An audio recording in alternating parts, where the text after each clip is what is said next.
So hello, good evening everyone. So in previous session we discussed about some question about like interview question related operating system. So this is the second day and we continue the question based on this operating system. So let's see what are the next question. So the first question that we see here is that what is about that is about the context switching. Okay. So like what is context switching? Okay. So when we're talking about a context switching, it is basically a process of saving a context of a one process, okay, and loading the context of another process, okay. So by like definition, we can understand. So like context switching is like that. This is a process one, okay. This is a process one, and this is a process two, okay. So if something is like happening, so we store the context of this process, okay. So we store the context of this process, and okay. So in this like a table, so we save the context of this process and load the context of another process, okay. Which and it is the one of the most cost efficient and the time saving like measure executed by the CPU that allow but like by like because it allows the multiple process to share the CPU, okay. So okay, so we understand that this process is very efficient because in this thing, in this thing, we can say that this is a process one and have some like tasks have to do like one, two, three, all these things, and the different process having some like some context, all this thing, okay. And we have only one CPU, okay. So we have one CPU and we want to access this CPU, okay. We wanted to access this CPU. So the context switching helps that if a process is doing the task in this one, okay, if a like process is doing task this one, like one is happening here. So in and we also want like process 2 is ready and we also load this one, okay. In this case, we like store the context of process 1 and load the context of the process 2. So it allow like multi sharing serial, okay. Multiple process share a single CPU, okay. So therefore it is considered as an one of the like important part of a modern operating system, and this technique is used by the operating system to switch the process from one state to another state, and this help to like switching this help in the switching, okay. So this help in the switching from the process 1 to process 2, okay, and from one state to another state, that is from running state to ready state. And like in this case, like this, first of all the process 1 is running, okay, and this is like and this state is ready, okay. After some time this state come to a ready state, okay, and waiting for the processor, and this is inside the running state. So this like switching happen and like switching between the process from one state to another state. And this it also allow the single CPU, and it's also allow a single CPU to handle and control the various different process or the thread without even the need of additional resources, okay.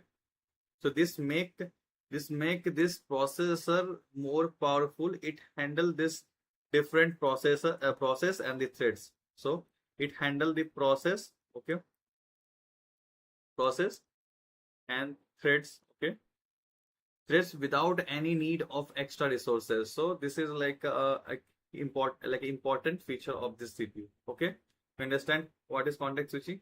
So context switching is the basically a process of saving the context of one process and loading the context of another process, and it is the one of the most cost effective and time saving measures executed by the CPU, which allow the multiple process to share a single CPU, okay, single CPU, and therefore it is considered one of the more important part of OS. And this technique is used by OS to switch process from one state to another state, that is from the running state to ready state, and it allow a single CPU to handle or control the various process and thread without even the need of additional resources, okay. We understand the context. We move to the next question. Now, what is the difference between kernel and OS? So what is the difference between kernel and OS? Okay. So in previous session, we understand what is kernel. So like kernel is a system program. So it is a system program that control all the program running on the computer. Okay.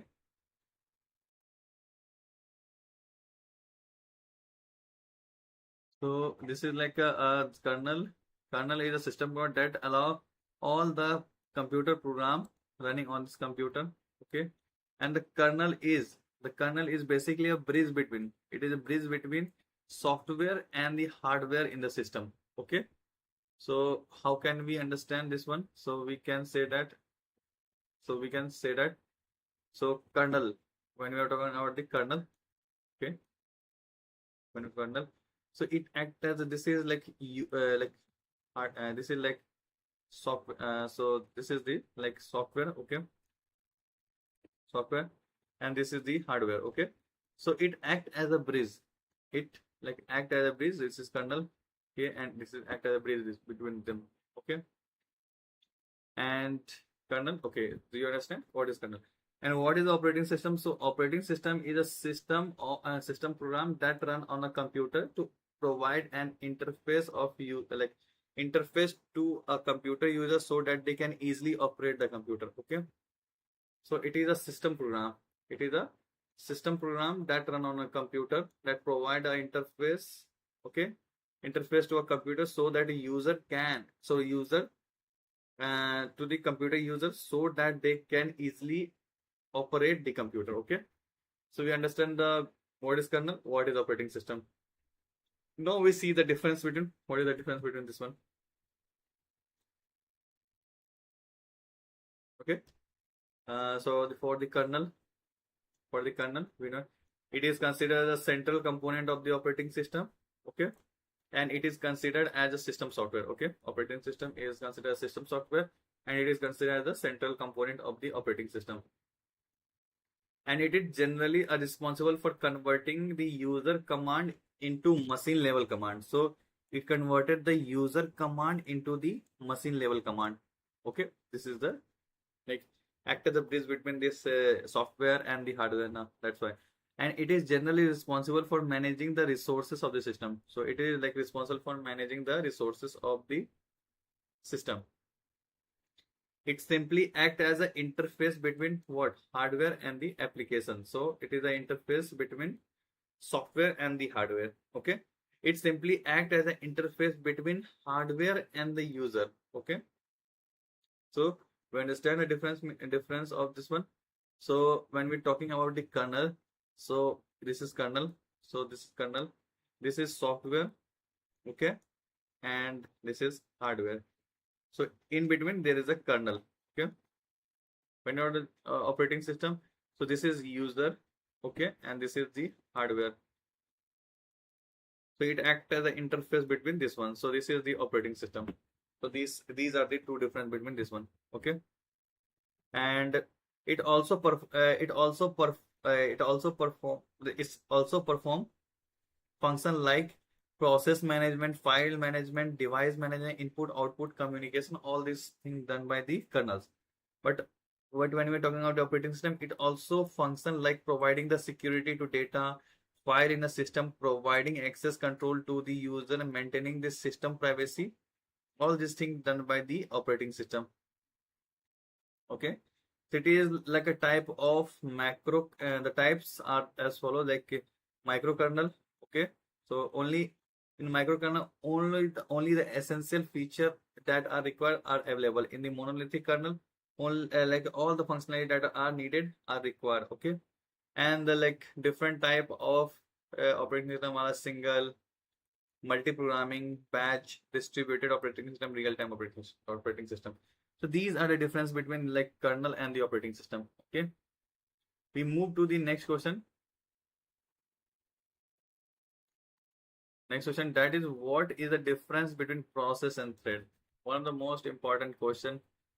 Every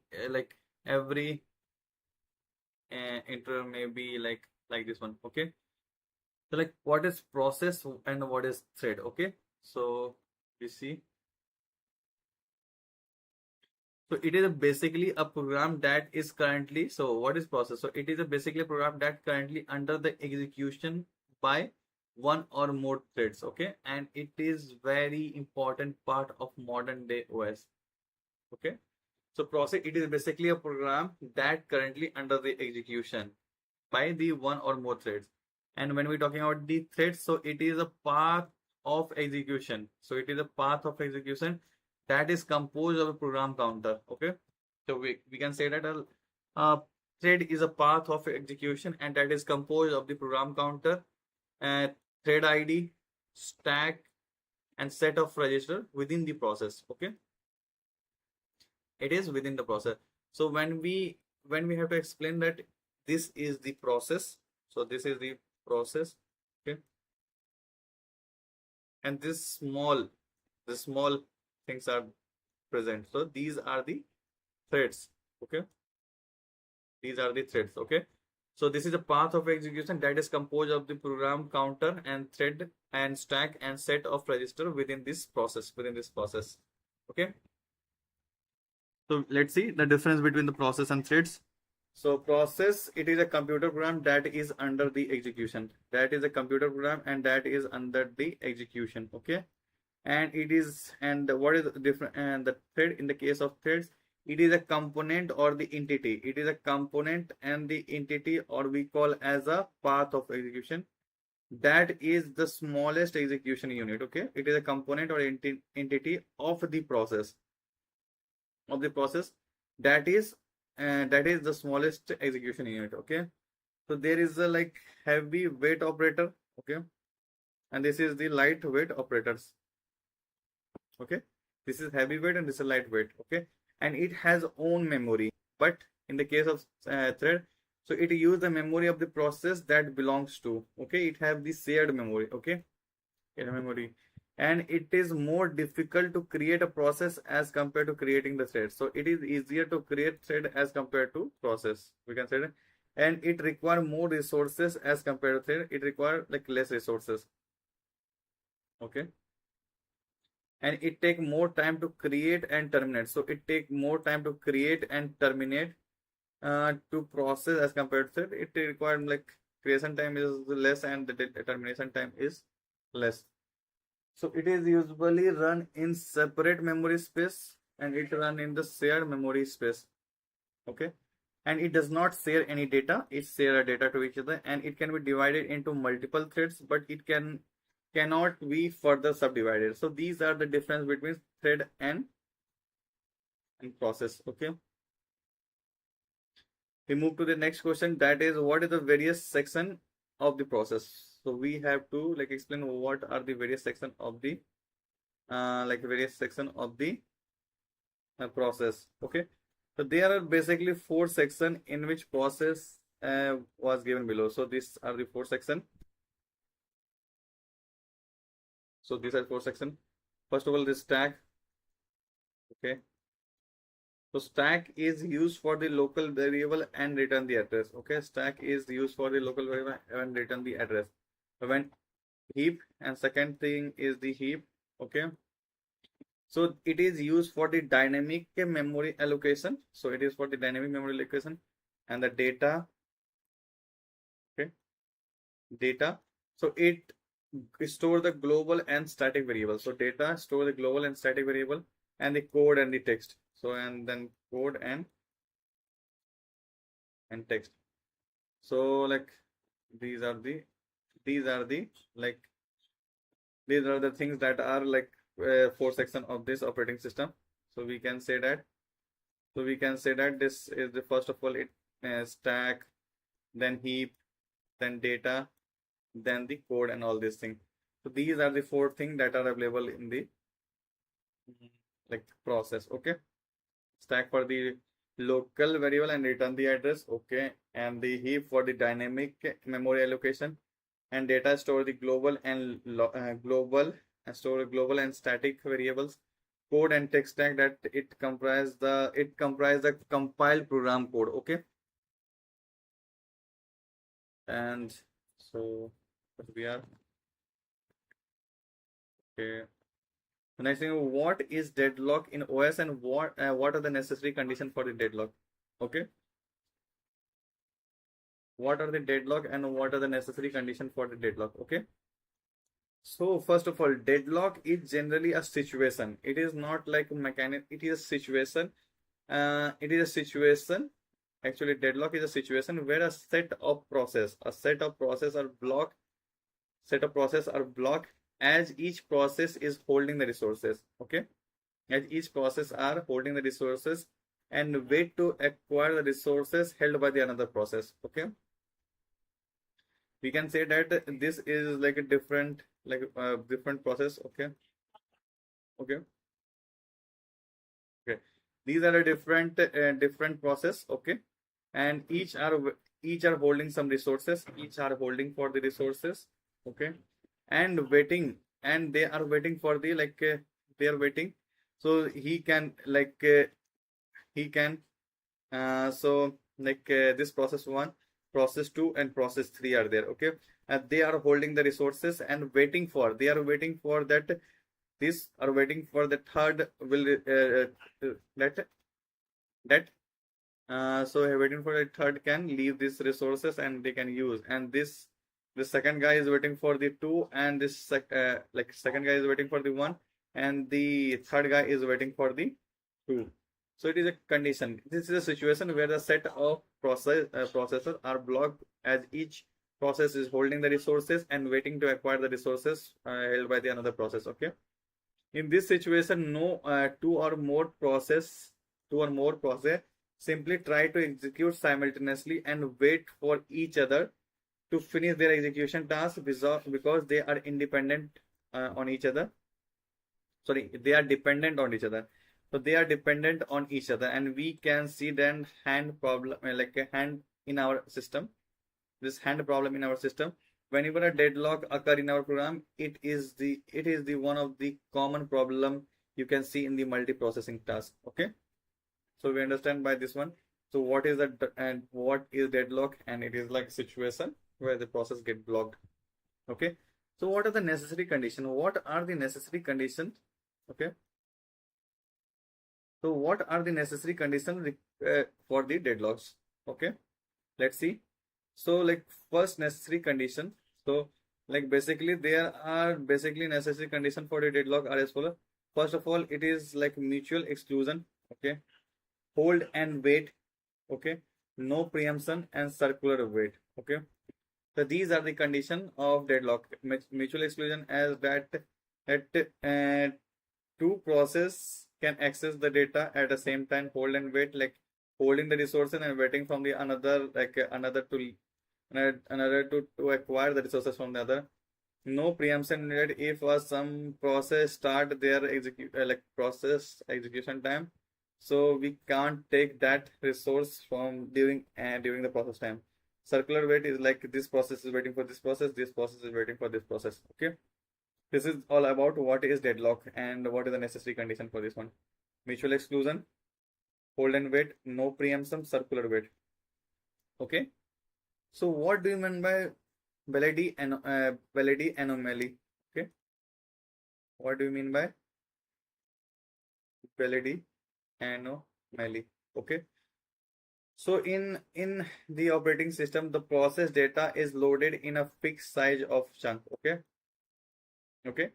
So like in our operating system, this is the operating system, and the data is stored in a fixed size of chunk, and each chunk is referred as a page. So these are referred as a page. Okay, and the processor load these pages into fixed size of chunk. Okay, first of all, the operating system in operating system, the process data is loaded in a fixed size of chunk. So this process data is loaded in the fixed size of chunk, and these chunks are known as page, and the processor load this page, and then processor load this page in a fixed size fixed chunk size. So this like the processor, this is the processor. Okay, okay, now processor can load this page inside this inside memory in a fixed size of chunk that we call as a frame.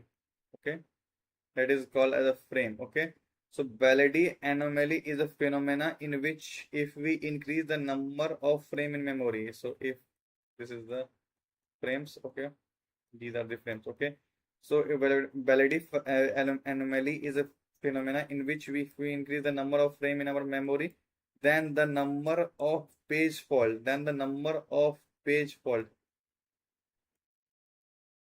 of page fault increases. Okay, it is generally a experience when we use FIFO, first in first out, first in first out, page replacement algorithm.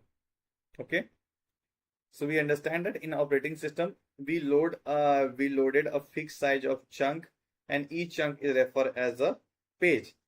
But in and the processor load, and this it is in operating system in OS, and this is in like processor. Okay, processor. Okay, processor. In processor, these pages are loaded in the fixed size of chunk that we call as frame.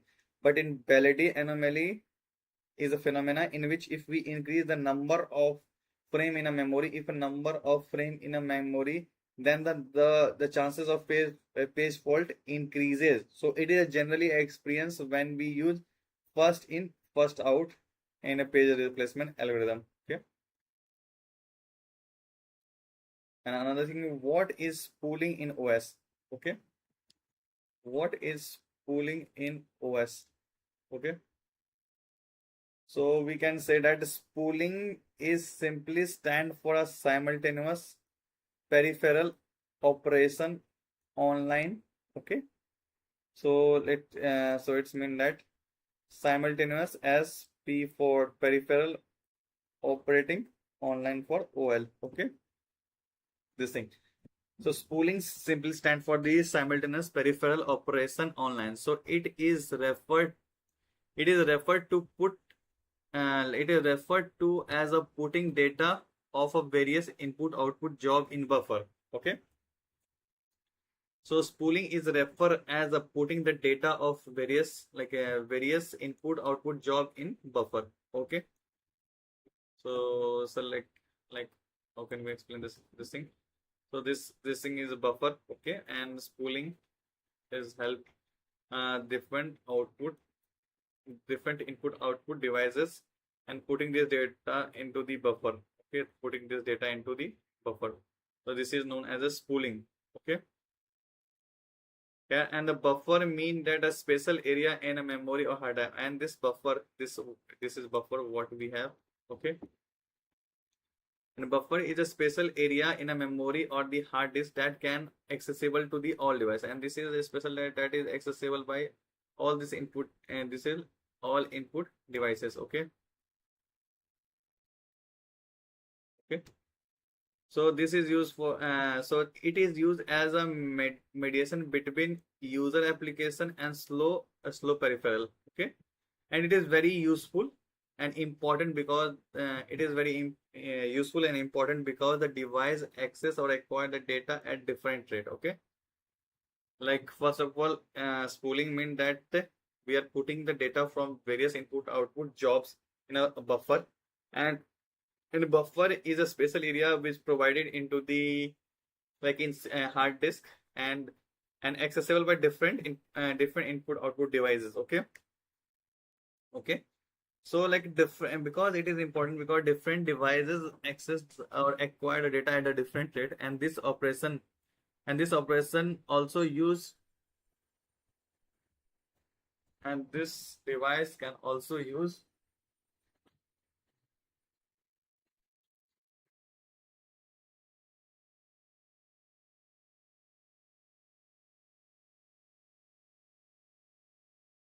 and like this operation is also used disk as a very large buffer and is capable of overlapping input output operation for the one task with the processor operation for the another task. Okay, so this is all about like spooling.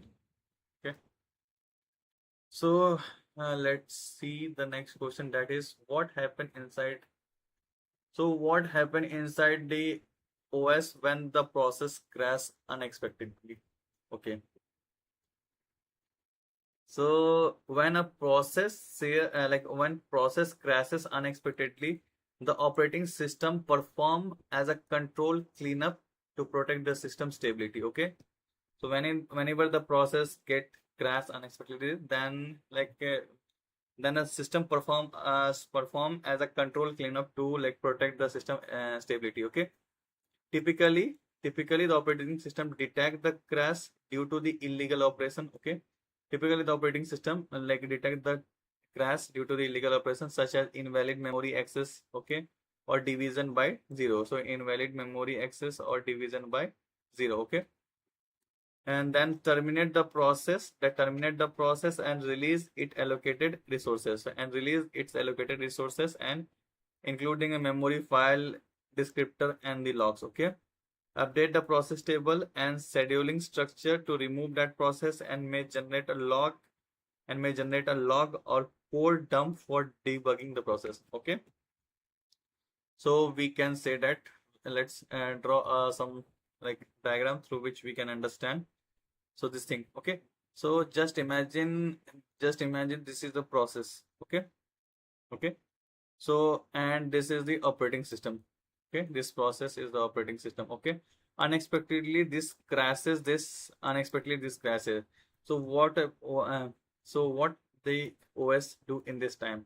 So first of all, it detect the illegal operation. So what are the illegal operation he performs? So first of all, you find that it's trying to access the invalid memory. Okay, so first of all, what I have to do, I have to first terminate this process. I have to terminate this process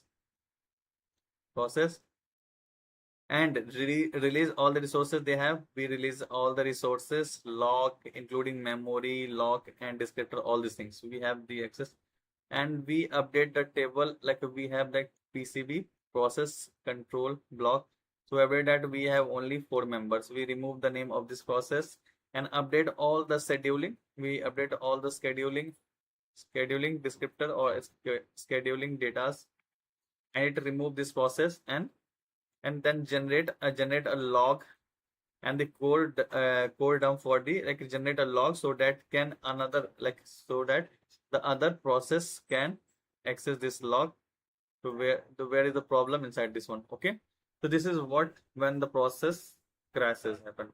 Okay, and move to the next question, that is how does an operating system ensure, so how does an operating system ensure that memory protection between the process? Okay, so like now we have to explain how this operating system knows that how this operating system ensure that the memory protection between this process. Okay, so these are the two process. Okay, how this operating system like ensure that the memory protection between this process. Okay, so first thing that the key mechanism include.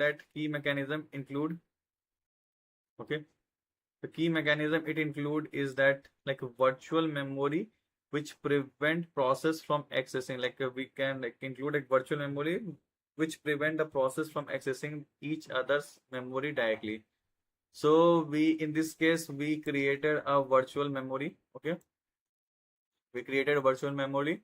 Okay, so virtual memory, so in this like this process can access this own data and it so like accessing the like it prevent, so it prevent the process to access this access directly this process. Okay, and the page table which map the virtual address to physical address with the access and access permission. Okay, and we also maintain a like page table, this page table. Okay, so in this we map the virtual address. Okay, virtual address to the physical address. Okay, so virtual address and the physical address in which. Okay, and the access permission, what are the accesses they have, so the data are recorded in the page table.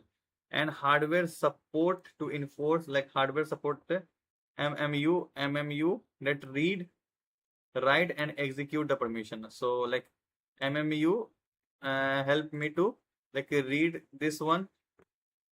Okay, read, write and execute this permission. Okay, and the kernel mode and the user mode, and there is like a kernel mode versus user mode, ensuring only the operating system can access the protected memory. Okay,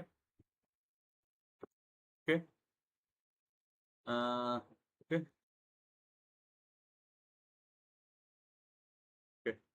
So this is the what is the memory. This is what here we have memory.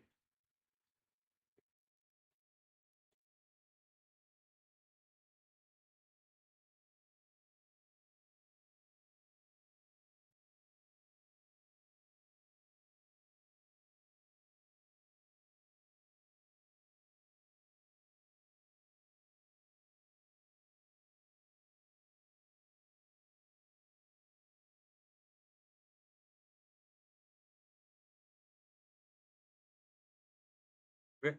So we can say that.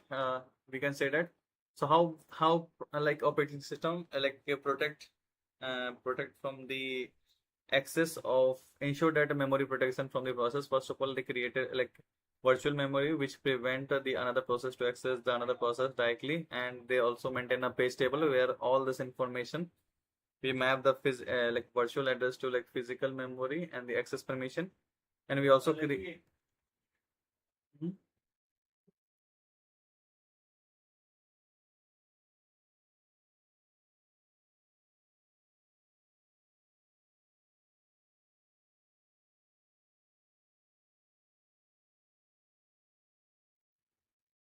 So this is all the process and these mechanisms. So where we are, uh, okay. So by using these mechanisms, which ensure that a process cannot read or modify another process memory and improving the system stability and security. Okay. Now we have to understand what is hard link and the soft link. Okay.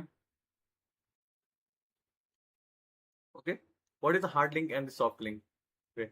So the hard link is the another like is an another directory entry that point to the same inode. Okay. Same inode as the original file. Okay. So we can say that hard link. So when we're talking about the hard link, so this is like hard link HL is an another directory. So it another directory that point the inode of original directly. So it directly inode the original directory that is content inside this one. Okay. And both name refer to the same data on the disk, and this also refer as a like we refer as a x, it also refer as a x. Okay. So hard link is the another directory entry that point to the same inode of the original file, and some same name referred both name refer to the same disk. And okay, and file exists as long as list one of the hard link remain, and this file exists in this device till if any of the hard link remain. So hard link cannot span across the files. Okay. And it cannot span across the file system, and it is usually cannot be created for the directory, and it is usually not created for the directory. Okay. We move to the another, that is soft link, that is known as symbolic link, and it is separate, like it is a separate file that contain the path. So it is a inode of the original part, and when it is the like we are talking about the next soft link, it contain the path. So it contain the path of the original file. So it contain the path. What is the path? So it copy the path of original file. Okay. It has its own inode. So it has its own inode and can point to the file across the file system or directory. And if the original file is deleted, the soft link become invalid. Okay.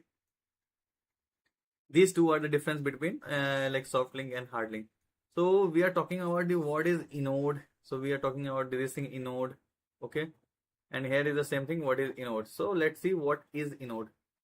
Okay. So see what is inode in the file system.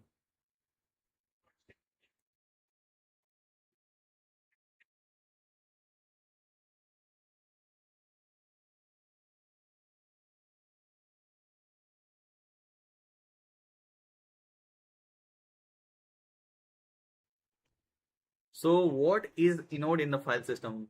So an inode in a data inode is a data structure. Okay. An inode is a data structure that used by a file system to store the metadata of the file. Okay.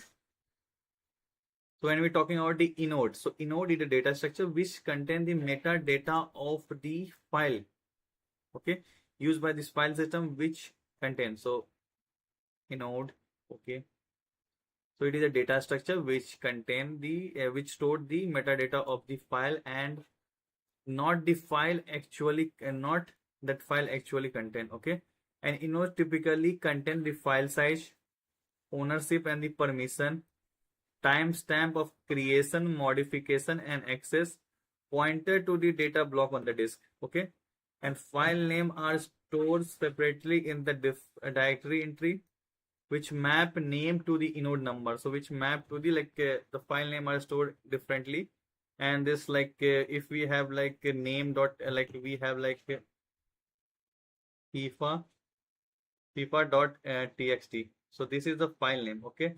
And it have some it have some inode number 17.632, okay. So it is a inode number, okay. And this separation allow the multiple file name to reference to the same data file, okay. Okay, so by this one UFA so UFA.txt, it refer to the same nodes, okay. It allow the multiple file names to refer to the same file data, okay. Okay, so it typically contain the metadata of any file, okay. What is the inode, okay. What is NUMA architecture? So what is a NUMA architecture and how it different from SMP? So let's see what is NUMA architecture and what is different from the SMP. So we can say NUMA. NUMA is a non-uniform memory access. So NUMA means non-uniform memory access. It is a memory architecture where each process so NUMA means non-uniform memory access. Okay. So it is like a memory architecture in which each processor has its own local memory and access time depend on whether the memory or whether the memory is local or remote, okay. NUMA means non-memory access. So in this, each processor having its own local memory and can access depend on the whether the memory is local or remote, okay. And the second thing is that is SMP. So SMP means symmetric multiprocessing. Symmetric multiprocessing, or it is also an architecture where all the process share a single uniform memory space with the equal time access. And this in, okay. So NUMA means this is NUMA. So it have each these are the NUMA guy, okay. So each have its own memory space or local memory and its access time. So these guys having this access time. So these guys have the access time have access time. So each access time depend on the whether the memory is local, okay, or remote. So its memory time access depend on these two factor, okay. And another case is that is like SMP. So SMP are two guys, okay. So in SMP guys, these are two SMP guys, okay. So it is architecture all processor share a single and uniform memory space. So these using this memory and this guy also using this memory space having the equal time. So 2 millisecond and 2 millisecond. So equal time. There's no, okay. The key difference is including in this thing is NUMA memory access time variable based on the location. So like based on location, their memory time is access time is defined. In SMP, memory access time is uniform. Okay. NUMA scale better for the large system, while SMP is a symmetric multiprocessing. Symmetric multiprocessing. So NUMA scale better for the larger system, while the SMP is simpler and easier to manage. Okay. In modern multi-core server usually use like NUMA to improve the performance and stability. Like each processor has its own local memory and its access time depend on whether the memory is local or remote, okay. So these are the two difference between NUMA and the SMP. We move to the next condition, that is how does OS handle the deadlock detection versus deadlock prevention, okay. So let's see. So deadlock detection allow the system to enter the deadlock state. So deadlock like deadlock detection is like it allows the system to enter in a deadlock state and then check periodically to see if deadlock has occurred. Once it detected, the OS recover by terminating and rolling back one or more process to break this deadlock. Okay, so we see that this condition in this deadlock is happening. First of all, what we have when a system enter the deadlock condition. So this is a deadlock system enter this deadlock condition. We are seeing as a system and check periodically to see the deadlock occur or not. So in this case, the deadlock is occurred. Okay. So what we have to do? So OS recover by terminating this. OS recover by terminating this, terminating or rolling back one or process to break this deadlock. Okay. So this is like deadlock detection things. Okay. And how like what does like OS handle? How does this OS handle? So OS handle by like terminating or rolling back this one. And how like OS deadlock prevention thing? Okay. So deadlock prevention avoid the deadlock condition altogether by like ensuring that at least one of the necessary condition like never occur. Like deadlock like prevention mechanism is ensuring that one of the necessary conditions that are mutual exclusion, hold and wait, no preemption, circular never occur. This done by restricting how resources are requested or allocated. Okay, so this can be done by restricting and restricting how the resources are requested or allocated. So these are the like memory like deadlock detection and deadlock prevention technique. Okay, so how does like Belady anomaly and how when it occur? So we like studied all this thing as a Belady anomaly is a phenomenon while increasing in the number of page frame result in more page fault instead of the fewer one. Okay, so like OS load the data in a form of frames, like a small chunk that we call frames, and when processor load the data in the form processor load data from this page in the form of simple like a smaller chunk that we call as frame. If the number of frame increases, then this thing occur, the page fault is occurring. Okay, so it like what is this? And it occur in a certain algorithm like FIFO. It occur in a certain algorithm like FIFO because they do not consider a page fault pattern, like page usage pattern. Okay, because they do not consider page usage pattern. Okay, adding more memory, like first and foremost, adding more memory can change the page replacement order in a way to increase the page fault. Okay, so adding more memory can change the page replacement order and can increase the page fault. Okay, an algorithm like least recently used and optimal do not suffer the Belady anomaly because they are stack algorithm. They are stack algorithm remaining the set of page in a memory with n frames, and it always subset of the page with the n plus 1 frames. Okay, so FIFO is a condition in which like this page fault may occur. Okay, so these are the conditions. So we have to compare this. Now we have to compare this. We're talking FIFO, LRU, and the optimal page replacement algorithm. Okay, let's see. So, so these like these replacement algorithm decide which memory page to remove and when new page like when new page need to be loaded in the memory. Okay, so page replacement algorithm decided. So this is like this is in the memory. Okay, and this page algorithm are like group of peoples. Okay, so these are page is a memory management technique. So each of them decide when the new page is loaded and when the new page is removed from this memory. Okay, so first of all FIFO. So first in first out. Okay, so replace the page that has been in the memory for the longest. Okay, FIFO first in first out. Okay, so if it is this mean that FIFO like first in first out.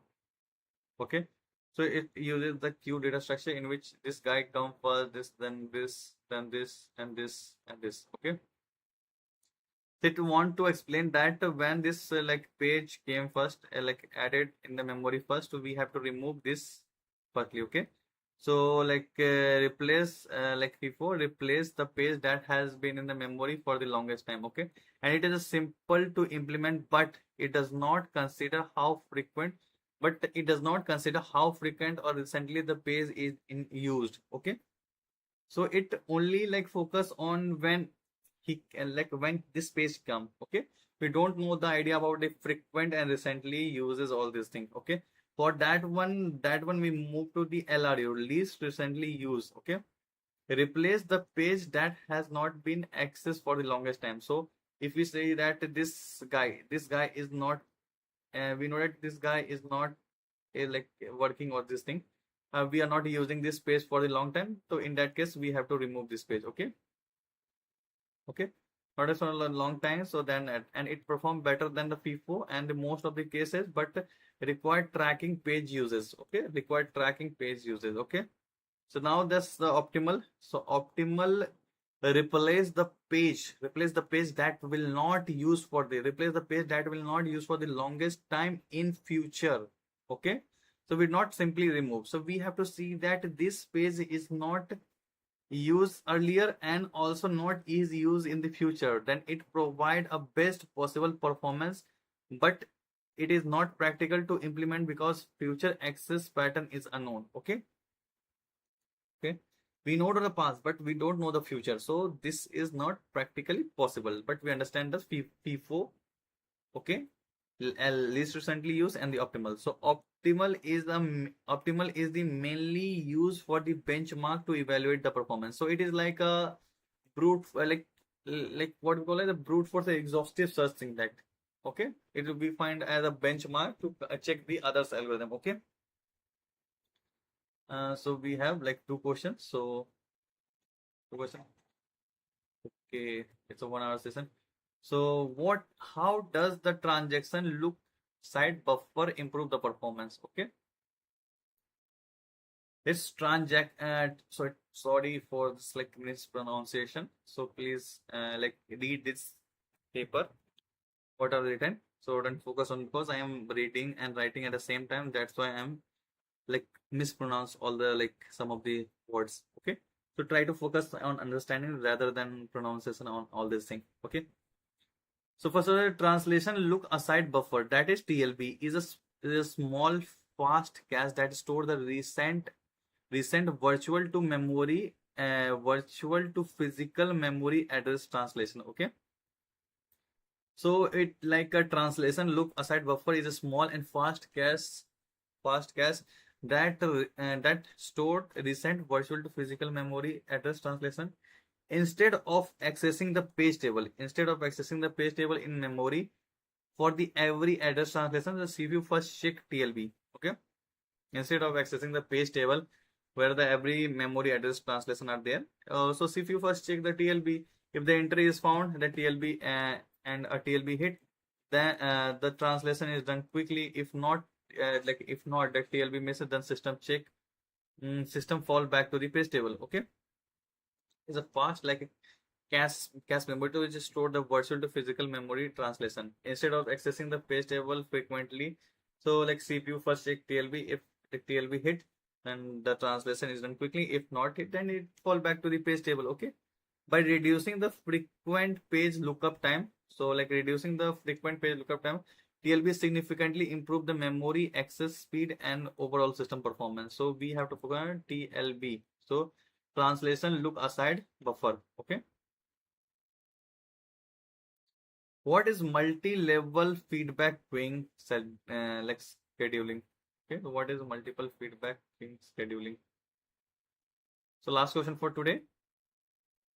So we have to say like multi-level feedback queuing, MLFAQ. MLFAQ is a CPU scheduling algorithm that can use multiple priority queue and dynamic adjust a process priority based on its behavior. Okay, multi-level feedback queue. Okay, understand like it is scheduling algorithm that use multiple priority queue and dynamic adjust as a process priority based on its behavior. Okay, The process that use CPU for the short burst are given the higher priority. Okay, that's the process we use like CPU for the short burst. Okay, this point to be noted, like a CPU will for the short burst give the higher priority. Okay, while a CPU intensive process are gradually moved to the lower priority queue. Okay, like these are multiple queues, so this one is like like higher priority queue. Higher priority process are stored here, lower priority process are stored in this process. Okay, like 1 2 3. Okay, so this one is like it has a CPU short burst time, so it is placed in the higher priority queue. If it is like CPU intensive process, so it will be placed in the lower priority queue. Okay, okay, so this allows the scheduler to favor interactive or input output bound tasks without requiring a prior knowledge of the execution time. Okay, so MLFQ improve the responsiveness and the fairness. So like it improved the responsiveness. So like third comes in this here, we have four. So okay, so it like it improved the responsiveness and the fairness by adapting how the process actually behave rather than relying on the fixed priority. So if like first come first comes, like these are the higher priority tasks, so rather than doing this one, we use multiple priority queue and dynamic adjustment of the priority based on the behavior. So like we internally like change when all this thing, so you can mean heap, so like all this thing. So we use like multiple priority queue based on their like timings, all these things. Short burst time are keep in the higher priority, and like CPU intensive are placed in the this high priority, lower priority. Okay, so MLFQ improve the responsiveness and fairness by adapting and how process actually behave rather than relying on this relying on this fixed priority. So we like break this norm of earlier priority things. Okay, so we are wrapping up the second session of this operating system. So actually we have like solved, like we have understand 1 2 3 4 5 6 7 8 9 10 11 12 13 14 15 and 17 questions. So like we have covered 17 questions in 1 hour, like half and like 1 hour. So it's the best practice. So in future session we try to cover the basic of this operating system. So thank you for joining this session. Okay, bye bye.